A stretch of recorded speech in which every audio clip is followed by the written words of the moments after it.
विशेष गाथा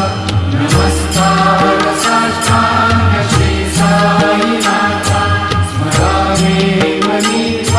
पदानि भावे पुरावे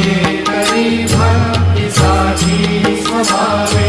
करावे जगाकारुणी माय गाथा नमस्कार साष्टांग श्री साईनाथा वसे जो सदा जावया संत लीला तिसे अन्य लोकापरी जो जनाला परी अंतरी ज्ञान कैवल्य दाता नमस्कार